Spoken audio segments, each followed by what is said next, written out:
We are all wounded. Aren't you? I've never met anyone with a perfect life, never hurt, totally confident in themselves. In fact, if I were to compare victims of NPD to non-victims, I wouldn't really be able to predict who would be a target. Everybody I know is wounded in some way.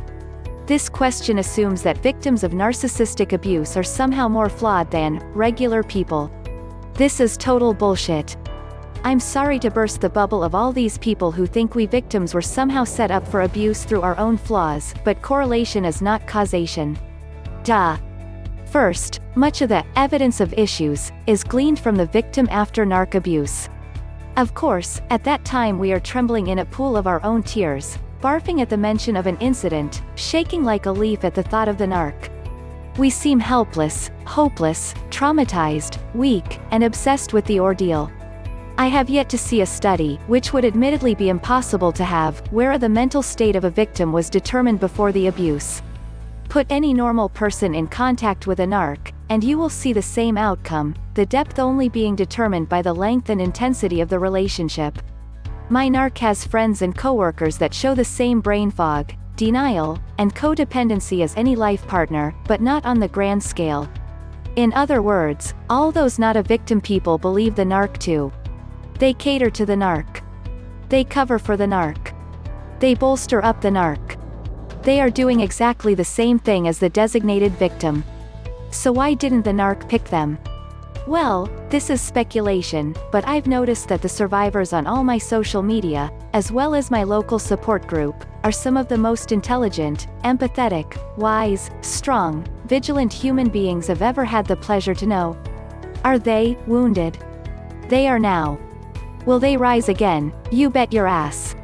The narc picks one who makes him or her look good. The narc targets the one who has what she doesn't. The narc turns up the intensity of his/her manipulation when she finds someone better than them. They want to rise out of their shitty, shallow world. They want to be loved with a love that is special. They want to be special. But they aren't. So, like all their efforts to succeed, they find someone else to make them look like they are special. That's who the victim is to a narc. They aren't looking for the idiot, meat puppet, who can't form a sentence or make a decision on their own. They don't want the pushover, the dumbass, the lazy-assed loser, or the air-headed ditz. They want quality. And that's what they get.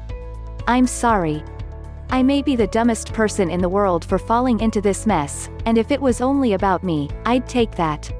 But it isn't. These men and women are not any more wounded than you.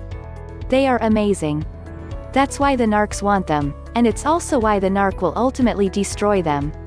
Narcs don't go into a relationship thinking that they have some puppet to bend to their will. They go in with the fantasy that this lovely person will fill their voids. When the target proves to be better loved, better educated, in better shape, better looking, a better parent, a smarter business person, and have way more substance than the narc, that's an injury to the narc. They pick us because they want to be us. And if you think you would never fall for one, ha ha ha. I bet you already have. They just haven't picked you.